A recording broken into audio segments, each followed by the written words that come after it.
बिहारी नंदलाल मेलो है सीरा से बिहारी नंदलाल मेलो है गोविंद मेरा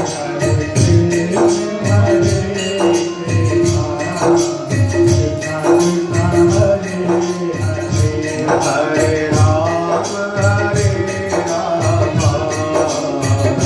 राम हरे हरे हरे राम राम राम हरे हरे वृंदावन बिहारी लाल की जय हो। व्यापकं येन चराचरं सर्वं दर्शितं येन तस्मै श्रीगुरुवे नमः। सदा भवानि दायिने सन्मुखयादि गणेश पंचदेव रक्षा करे ब्रह्मा विष्णु महेश कनकबेल श्री राधिका मोहन श्याम कमाल इमी मोहदय कुंजन में बसो लाडली लाल इमी मोहदय कुंजन में बसो लाडली लाल बसो लाडली लाल। श्री कृष्णाय नमः। हरे परमात्मा प्रणतक्लेशनाशाय गोविन्दाय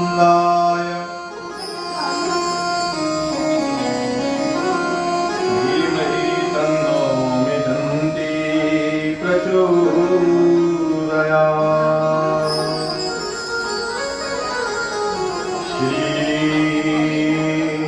श्रीयों के चरणों में अरदास। बोले यज्ञ नारायण भगवान की जय हो। भगवान श्री नारायण के चरण कमलों में इस पारांगण में श्रीमद् भागवत महापुराण के सानिध्य में बड़े ही पावन पवित्र वेला के अंतर्गत गौधूली वेला के अंतर्गत भगवान के चरणों में हरिनाम संकीर्तन का आनंद लेते हुए व्यासपीठ से सभी आए हुए भक्त ब्रह्मजन शक्ति रूप माताएं विश्वास रूप भाईजन सभी को भूरी भूरी आशीर्वाद। भगवान श्री नारायण के चरण कमलों में सुखदेव जी और राजा परीक्षित। तो राजा परीक्षित को सुखदेव मुनि महाराज कथा का रसापान करवा रहे हैं। सुखदेव जी महाराज नीचे आसन लगा करके विराजमान है, बूढ़े भाव के साथ बैठे हुए तन मन से विराजमान है। कहीं कहीं आवश्यकता होती है तन मन धन, और कहीं कहीं आवश्यकता होती है तन और मन, उसमें धन की आवश्यकता नहीं है। सभी जगह एक समान एक जैसी परिस्थिति कई बार नहीं होती है, केवल कहने में ही आता तन मन धन। अब ये बात जरूर है कि कहीं न कहीं तन मन धन की आवश्यकता है, लेकिन कहीं ऐसा भी स्थान है जहां सुखदेव जी और राजा परीक्षित बैठे हुए हैं। राजा परीक्षित अपने मन से और अपने तन से बैठे हुए हैं। अगर मन कहीं हो और तन कहीं हो तो फिर वहां पर मन समझ लो वो पुरुष है ही नहीं, वो स्त्री है ही नहीं वहां पर। तो पूर्ण दृढ़ विश्वास से भगवान के चरण कमलों में महाराज आसन लगा करके और कथा का रसामृत पान कर रहे हैं। कथा नाम शब्द है जो जिसको श्रवण करके कर्ण रंध्रों के द्वारा हृदय में उतार कर और हृदय को तृप्त किया जाए उसको कथा कह रहे हैं। और उस कथा से तृप्ति होकर के मनुष्य की अथाह जीवन की थकान दूर हो जाए उसको कथा कहते हैं। ऐसा कहा है सुखदेव जी महाराज कथा सुना रहे हैं, बड़े भाव से। परीक्षित ने नेत्र बंद कर रखे हैं, लेकिन बंद नेत्र सुखदेव के भी है, केवल वाणी से वाणी का संपर्क हो रहा है। उसने कर्ण रंध्रों को खोला हुआ है और उसने मुखारविंद को खोला हुआ है, दोनों में अंतर भी है, पर दोनों को नेत्र बंद है। लेकिन दोनों की आपस में ऐसी तार मिली हुई है कि बीच में महाराज कहीं भी थोड़ी सी हवा भी कहीं आती है तो तुरंत नेत्र खुलते, अन्यथा ध्यान मग्न होकर के कथा का श्रवण करते। एक जगह ऐसी नेत्रों को खोल करके बैठा जाता है, एक जगह ऐसी नेत्रों को बंद करके बैठा जाता है, दो स्थान में। और नेत्रों को खोलने वाला स्थान, नेत्र खुले होने चाहिए। कदापि अब नेत्रों को बंद करके कहां बैठे और खोल करके कहां बैठे। अगर नेत्र बंद करके चल पड़े तो टकरा के गिर गए। कहते जब आप गोविंद के सामने जाओ, जब आप गोविंद की झांकी का दर्शन करो, जब उस नारायण के रूप मोहिनी का दर्शन करो, तो आपको नेत्र खुले रखना चाहिए। कई बार क्या करते हैं, उस समय नेत्र बंद कर लेते हैं। पर जब आप कहीं श्रवण पान कर रहे हैं, वहां पर अपने नेत्रों को चाहे बंद करें, परंतु कर्णों को बिल्कुल खुला रखें, स्वतंत्र रहें, सतर्क रहें। एक शब्द भी कहीं मुझसे छूट ना जाए, एक शब्द भी मुझसे कहीं छूट ना जाए, ऐसा भाव होना चाहिए। ऐसा भाव लेकर के फिर कथा का रसाप अमृत पान करना चाहिए, तब उसका लाभ है। ऐसा सुखदेव जी, सुखदेव मुनि और राजा परीक्षित का आपस में। तो 88 वर्ष की उम्र है अजामिल की, बहुत विद्युत है, ज्ञानी है, पर मन भटकते देर नहीं लगती है। मन को महाराज केंद्रित करना, पकड़ के रखना बड़ा मुश्किल काम है। संसार में सब काम आसान है, अगर कोई मुश्किल काम है तो मन को केंद्रित करना, मन को टिकाना, मन को पकड़ना, ये सबसे मुश्किल काम है। अजामिल 88 वर्ष के हैं, पूर्ण ज्ञान है उन्हें, सब प्रकार से संपन्न हैं, परंतु महाराज मन भटक गया। दूर गंगा स्नान के लिए जाते थे, प्रातः काल का समय, स्नान ध्यान किया और तुरंत आकर के संध्या वंदन इत्यादि क्रम। अब जिस मार्ग से जाते थे उस मार्ग के अंदर उसको आवाज आती, छन छन छन। एक दिन देखा भाई आवाज कहां से आती है, हो सकता है। अब दूसरे दिन फिर ऐसा हुआ, तीसरे दिन फिर ऐसा हुआ, चौथे दिन उसे पता लगाया ये आवाज कहां से आती है। पता लगा यहां पर कोई पिंगला नाम की वेश्या का स्थान है और वो वहां पर अपने यंत्र वादन के द्वारा संगीत करती हैं और यथा यथा पुरुष जाते हैं, वो स्थान है। यहाँ पर सुन लिया, मन से इधर से सुना, उधर निकाल दिया, दिन निकल गया। अब दूसरे दिन और तीसरे दिन कहते संगति अच्छी हो या बुरी हो, एक दिन में नहीं चिपकती किसी के साथ। हो संगति अच्छी हो या बुरी हो, वो संगति आपको तब लगेगी जब बार बार आप उस संगति के साथ संग करेंगे। चाहे कथा कीर्तन की संगति हो, चाहे किसी ऐसे प्रकार की वैश्यवृत्ति की संगति हो, कहने का भाव बात ये है, मन के ऊपर हम चल रहे हैं भी, मन को स्थिर करना, मन को बांध के रखना, मन को बस में करना, समझ लो परमात्मा को बस में कर लिया। अब 2-4 दिन निकले, किसी ने बताया वहां पर ऐसा है, वो अपने हार श्रृंगार से, यथा नृत्य गान से पुरुषों को लुभाती है, धन लेती है, ऐसा वहां पर महाराज ये कार्य है, तो उनका वो स्थान है। उन्होंने देखा भाई कोई बात नहीं, हमें क्या लेना, लेकिन अब जब वहां रोज जाए तो यंत्र वादन की ध्वनि उन्हें अपनी ओर आकर्षित करने लगी, अपनी ओर उन्हें ऐसे आकर्षित करने लगी। एक दिन सब लाज धर्म त्याग करके पहुंचे स्थान पर, देखा नृत्य वादन हुआ, इत्यादि संगीत हुआ, देख करके मन बड़ा लुभावना हो गया। अब उस संग की आदत पड़ गई, प्रतिदिन जाने लगा, प्रतिदिन जाने लगा। और संग अच्छा होता है तो जीवन को सार्थक धन्य बना देता है, संग बुरा होता है तो महाराज नरक का रास्ता खोल देता है। अब वो संग बुरा था, संग वो बुरा था, अब वो नरक की ओर द्वार खोलने वाला था। अब ऐसी मति भ्रष्ट हुई कि महाराज घर बार त्याग दिए, सबको घर से बाहर, बेचा घर के अंदर, ऐसा था। घर का जोगी जोगना, बाहर का जोगी सिद्ध, ऐसा भाव आता है ना, माताएं बहनें कहती है सब। तो घर में जो परिवार कुटुंब है उसको ऐसा समझ लिया, उसने ले आया।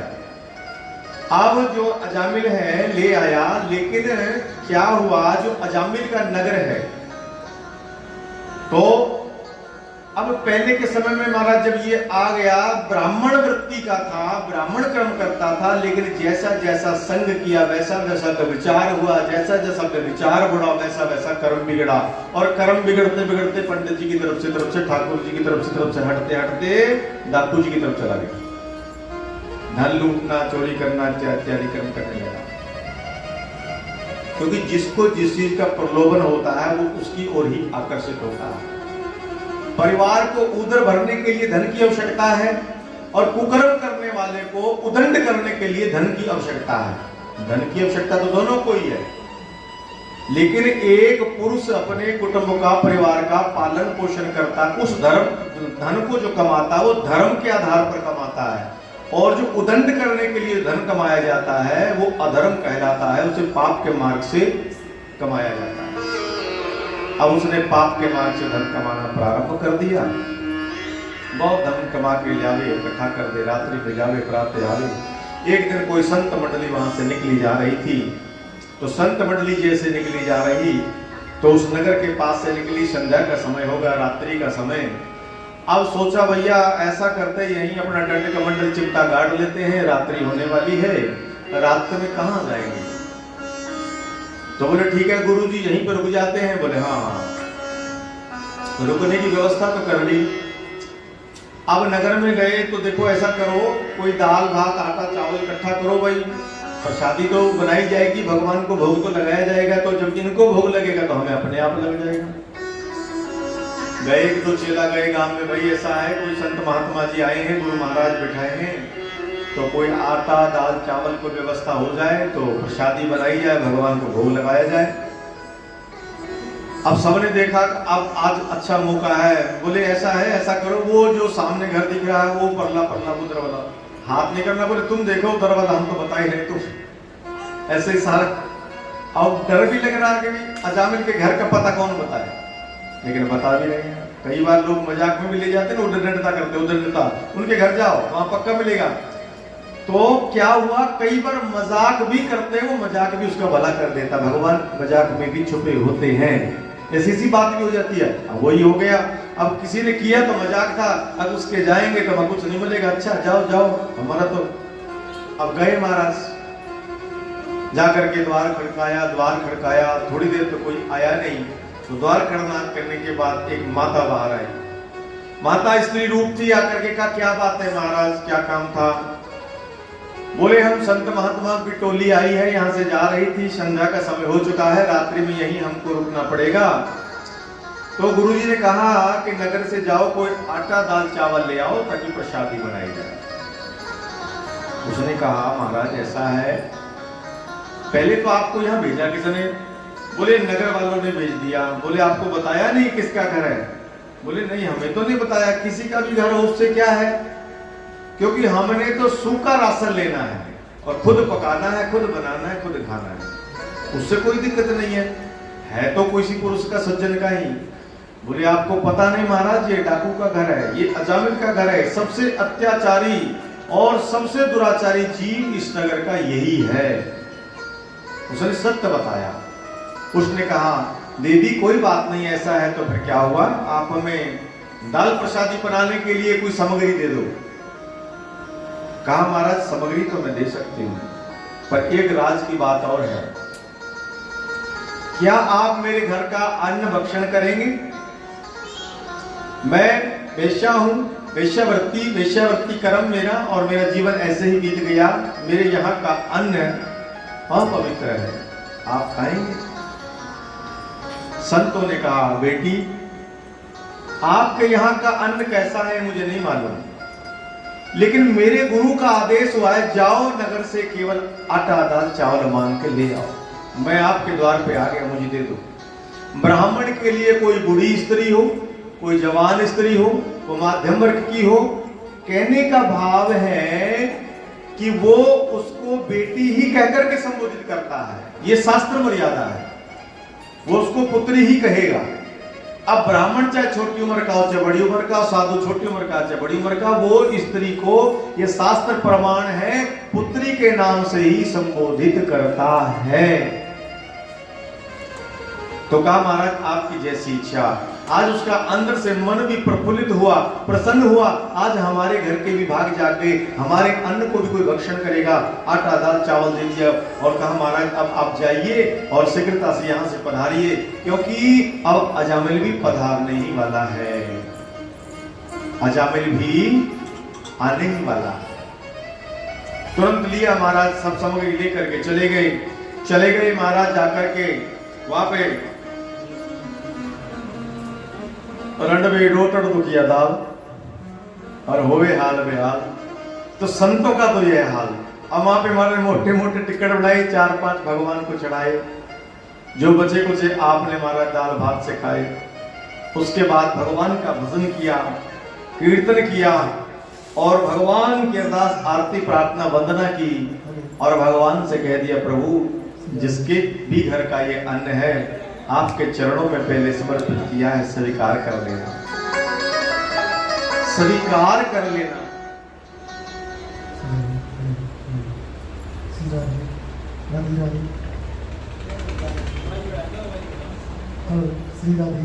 तो इस प्रकार से उन्होंने महाराज वो प्रसादी बनाई और प्रसादी बना करके भोग लगा करके रात्रि निकल गई। अब जब रात्रि निकल गई, प्रातः काल का समय हुआ, महाराज ने स्नान ध्यान करके सब व्यवस्था करके और फिर जाने के लिए तैयार, अपना दंड कमंडल थैला उठा लिया। लेकिन महाराज जी कहने लगे भाई ऐसा तो ठीक नहीं है, जिसका खाओ उसका गाओ, ये भी जरूरी करना ही पड़ेगा। बोले गुरुजी क्या बात है? बोले मेरा मन कर रहा है जिनके घर का अन्न खाया है उनका महाराज जाना चाहिए वहां तक, उनका कर्तार्थ भला करना चाहिए। तो चेला कहने लगे गुरुजी उधर मत जाना, हम रात ही जाया है, बस जो जाया है, अब आप मत जाना, हमें तो बाद में पता लगा है, नगर वालों ने बताया है, वो तो बड़ा अत्याचारी जीव है, वो तो बड़ा दुराचारी जीव है, वो तो बहुत पापी जीव है, महाराज न जाने क्या कह देगा, आप मत जाना, आप ना अपमान के नहीं हो जाए महाराज, आपने जाना।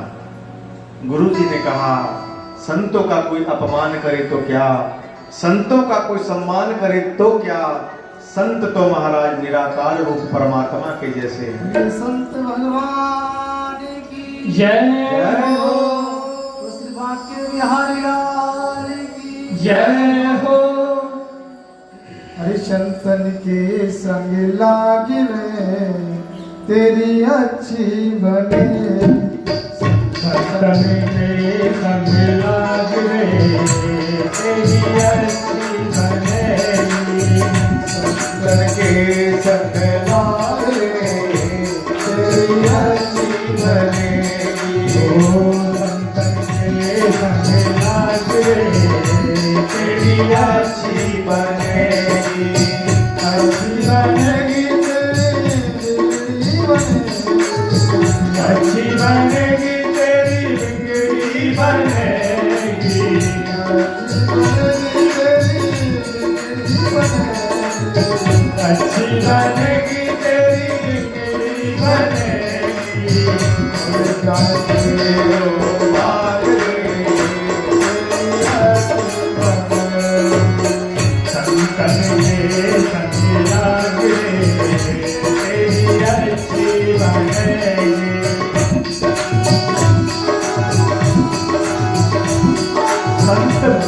की जय हो।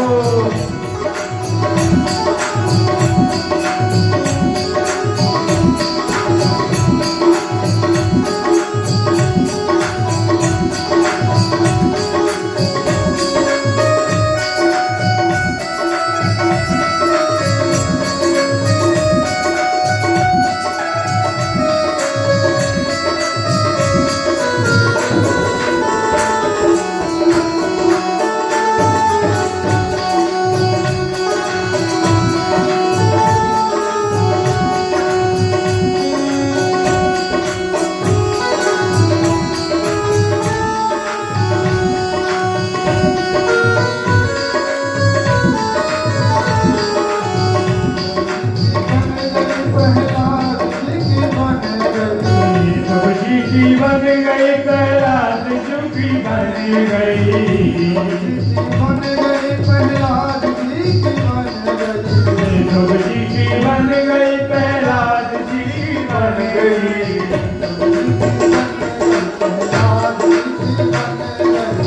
ध्रुव जी की बन गई प्रहलाद जी की बन गई। बन गई प्रहलाद जी की बन गई। ध्रुव जी बन गई प्रहलाद जी की बन गई।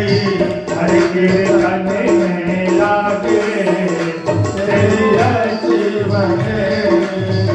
हर के तन में लागे तेरी अच्छी बनेगी। ओ संतन के संग लागे तेरी अच्छी बनेगी। ओ अच्छी बनेगी तेरी बिगड़ी बनेगी। अच्छी बनेगी ओए तेरो प्यारे तेरी अच्छी बनेगी।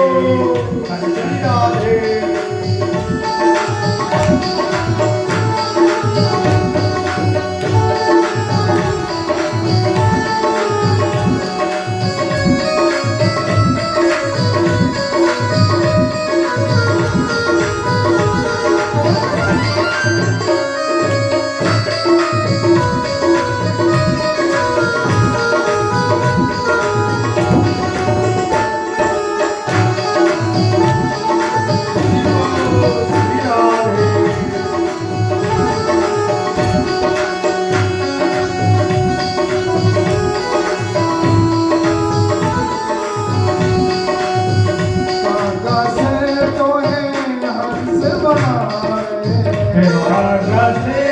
है हंस बनावे।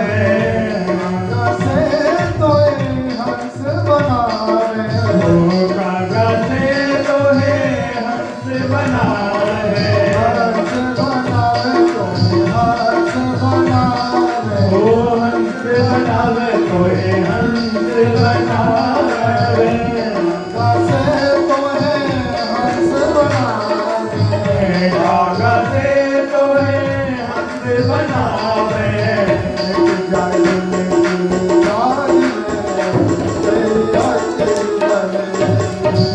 संतन के संग लागे तेरी अच्छी बनेगी।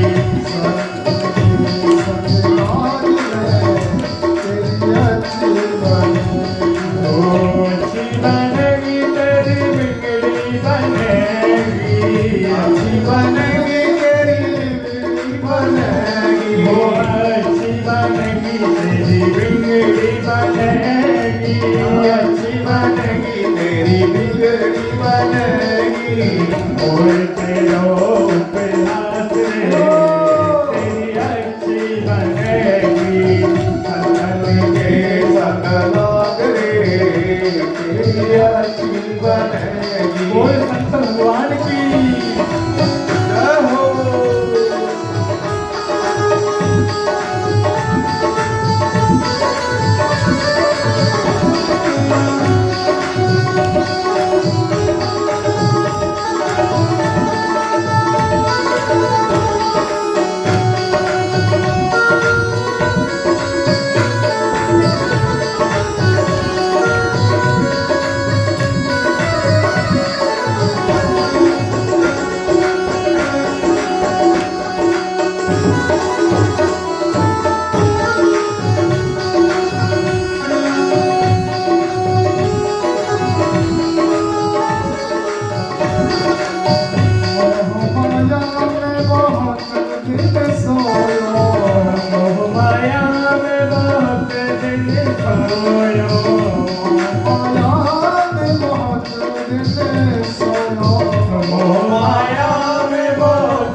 सोयो बहुत दिन सोयो बहुत दिन सोयो बहुत दिन सोयो माया में बहुत दिन सोयो माया में बहुत दिन सोयो जाग सके तो जागे अच्छी बनेगी तन के संग लागे तेरी अच्छी बनेगी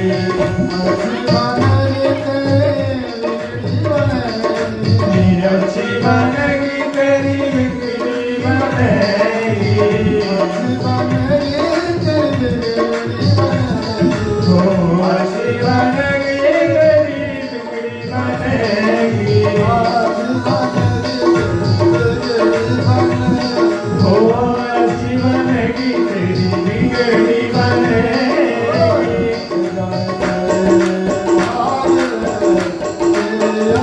तेरी बिगड़ी बनेगी संतन के संग लागे तेरी अच्छी बनेगी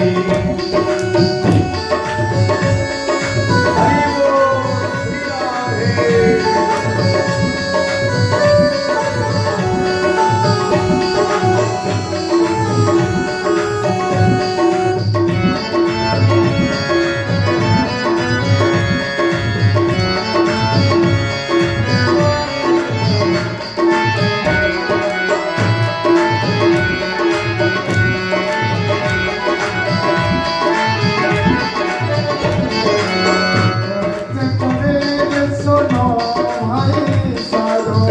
कहते कबीर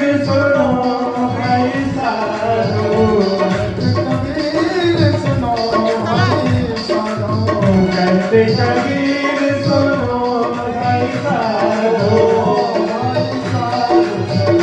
भाई साधो सुनो भाई साधो सुनो भाई साधो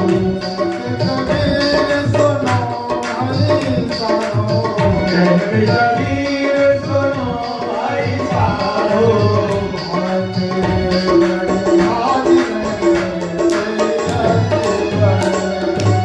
संतन के संग लागे तेरी अच्छी बनेगी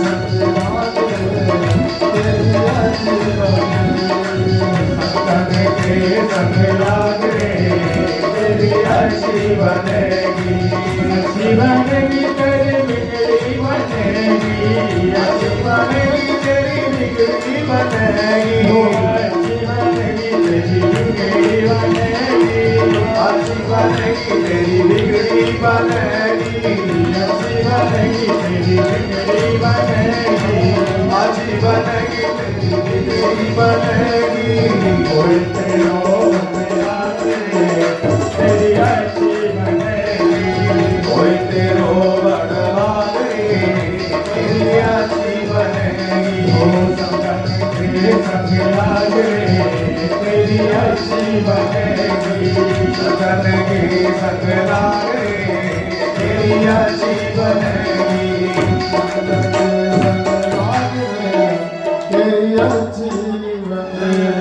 बोलिए संत भगवान की जय हो श्रीमद् भागवत महापुराण की जय हो बोलिए बांके बिहारी लाल की जय हो जय श्री राम राधे श्याम जयकारा लगा दिया करो बोल के एक ही काम मत करा करो कभी हाथ खड़े कर दिए मुंह बंद कभी मुंह चालू तो हाथ नीचे अरे भाई राधे राधे अब ये समझ लो आप भगवान के घर में आनंद भाव विभोर मोह माया से 2 घंटे के लिए मुक्त होकर बैठ जाओ समझो भगवान ने आज यही ड्यूटी लगाई है कभी संकीर्तन गाना है बस 2 घंटे लगाता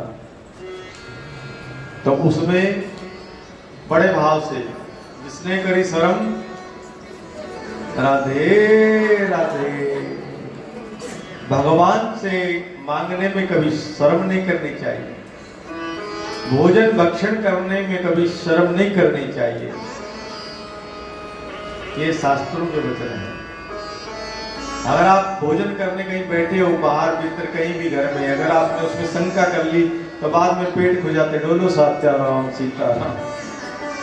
तो कहते हैं जो कुछ बातें कई बार जो सत्य है ना उसको सत्य ही मान करके संपन्न कर देना चाहिए। भगवान की कथा में ही जयकारा लगाने का मौका मिलता है आपको, और कहीं नहीं मिलने वाला है। अगर और कोई जगह है तो बताओ, मैं भी चलूंगा, मैं भी वहीं चल के जयकारा लगाऊं।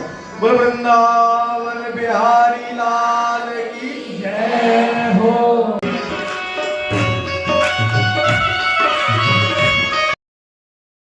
रघुकुल रीत सदा चली आई, रघुकुल रीत सदा चली आई, प्राण जाए पर वचन न जाई, प्राण जाए पर वचन न जाई। श्री राम जय राम जय जय राम, जय राम जय जय राम। रघुकुल रीत सदा चली आई, प्राण जाए पर वचन न जाई। कहने का भाव ये है, राजा दशरथ एक बार युद्ध करने गए थे, वहां पर शत्रुओं में घिर गए थे। एक सी वीरांगना थी और राजा को वहां से सुरक्षित बचा करके ले आई। रणभूमि की नीति जानती थी। जब महल में ले आई, राजा को होश आया मैं कैसे बचा, तो बताया महाराज कुछ विद्या मुझे भी आती थी। राजा ने कहा मुझसे कोई एक वचन मांग लो, जब चाहोगे तो मैं तुम्हें दूंगा। बोले ठीक है महाराज, और एक नहीं दो मांगो, एक मेरी तरफ से और एक अपने मन की तरफ से, दो वचन मांगो। रानी ने कहा महाराज आपका हमारा क्या बता। बोले नहीं फिर भी। तो महाराज दो वचन धरोहर में ले लिए। उधर भगवान बड़े हुए, दाल भात खिला रही थी। राम जी की माता राम जी को अपने पास कम रखती थी, वो उनके पास रहते नहीं थे और वो रहते थे उधर उर्मिला के पास भी नहीं। ठीक है, अब के दाल भात खिला रही थी। 8 वर्ष के बालक मुंह बंद कर लिया, बोले नहीं। बालक क्या हो गया क्या हो गया। बहुत देर बाद घबरा गई माँ, तो बोली माँ मुझे कुछ चाहिए। बोल बेटा क्या चाहिए, वचन भर लो। अरे बटवा सा मुंह से बोल रहा है, छोटा सा भी अकल तुझे है नहीं, वचन भरने का पता है। बोले हाँ हमारा तो रिवाज है, हमारा तो रिवाज है। वचन भर लिया।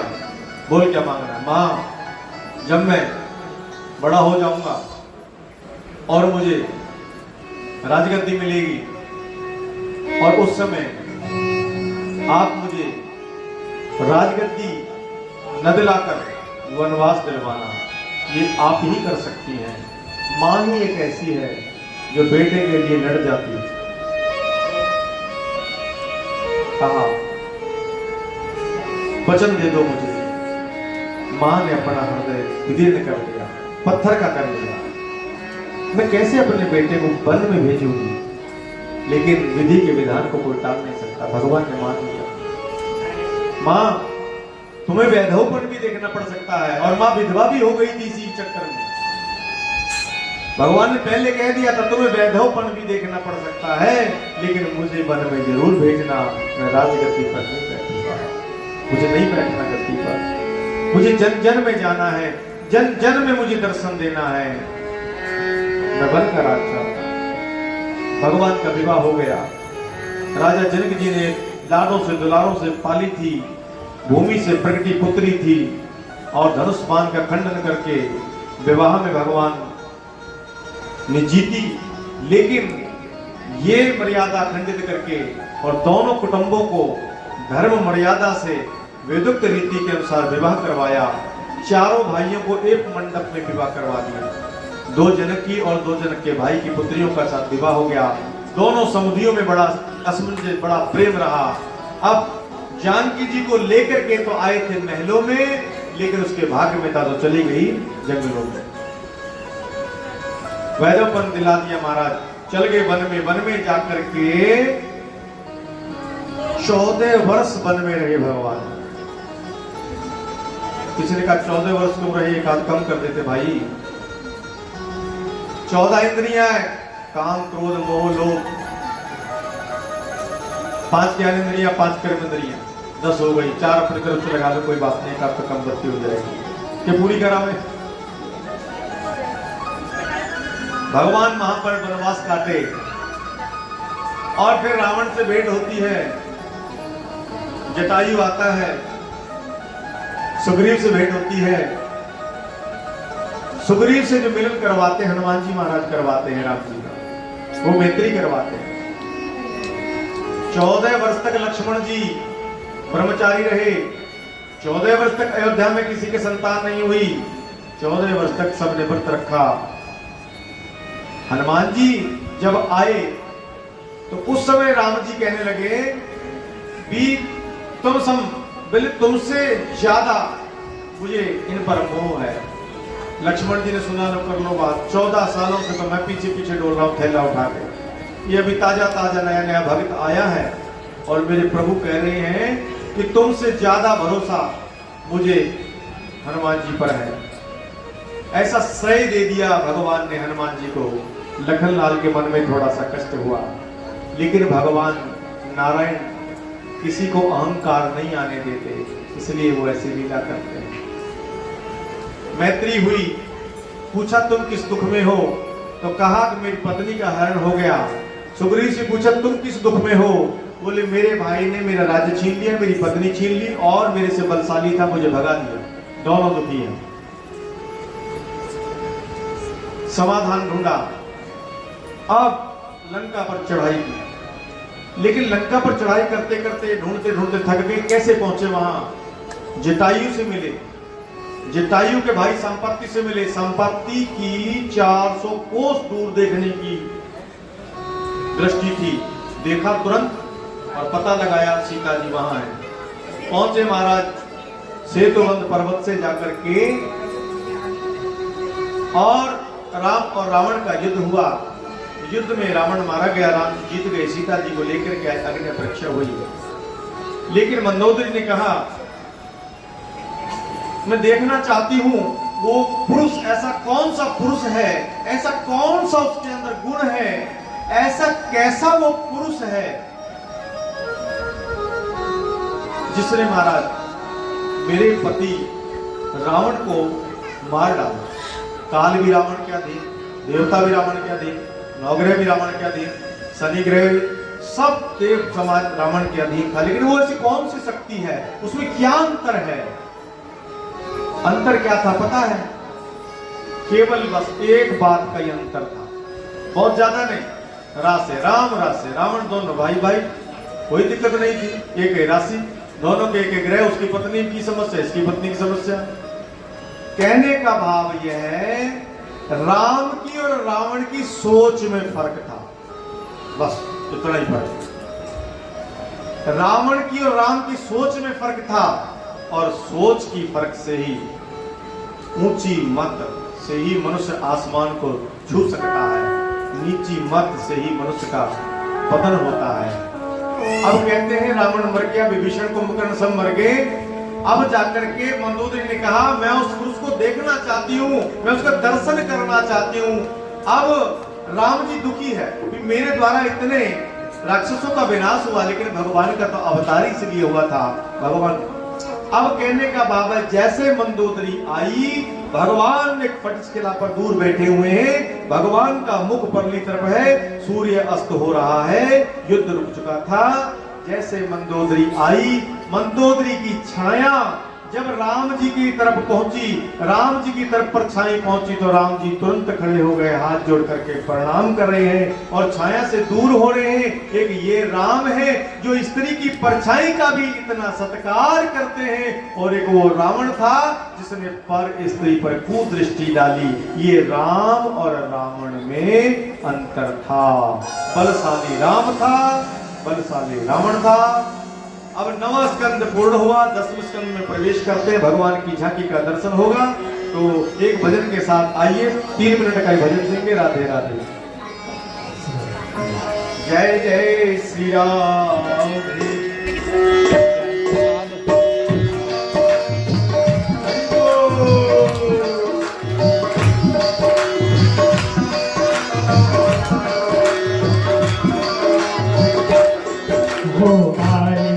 रघुनंदन सजवा दो द्वार द्वार,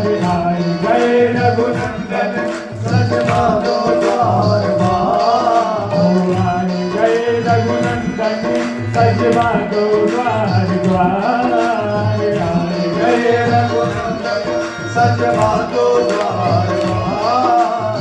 स्वर्ण कलश रखवा दो बनवा दो बंधनवार हो स्वर्ण कलश रखवा दो बनवा दो बंधनवार।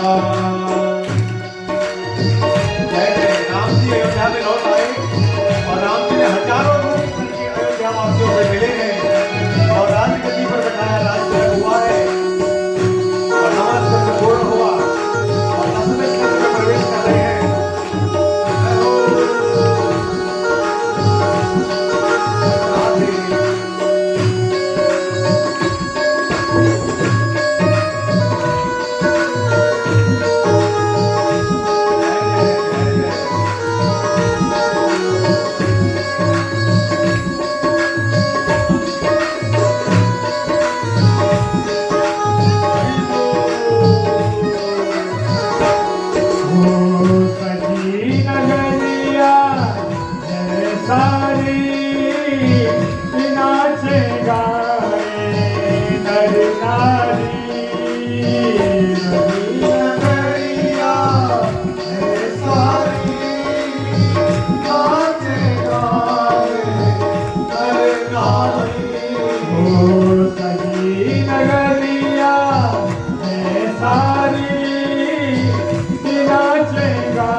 छोटे से लाला की जय हो।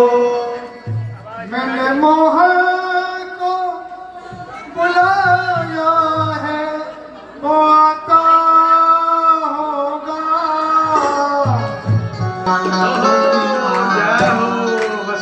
हमारे घर आज जगमोहन को बुलाया है वो आता होगा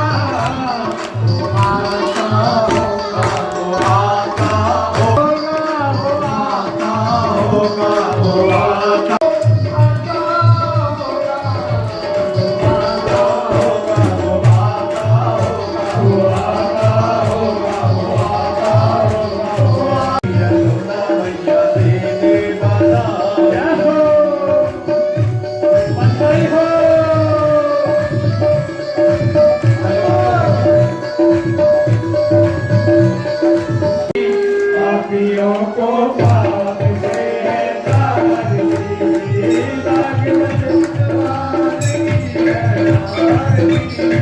पापियों को पाप से ताज दी, अमर गंते मोर पंते कबले बिसरागा कभी लोग जमाने वाला